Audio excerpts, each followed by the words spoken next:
Balitang Kalatas. Magandang araw, Masvillans! Ngayon, kasalukuyang ginagawa ang formal na pagbubukas ng Mathematics Month para sa school year 2025-2026 dito sa Masville National High School.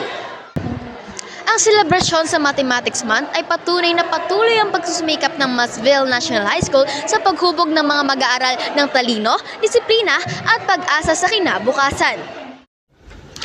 Formal na nga ang pagbubukas ng Mathematics Month para sa school year 2025-2026 dito sa Masville National High School na may temang Mathematics and Hope. Ang opening program ay ginanap ngayong January 9, 2026 alas 7 ng umaga kung saan dumalo ang mga guro at ang mga mag-aaral. Naganap dito ang lookalike and costume kung saan nagpakita ng galing ang mga estudyante.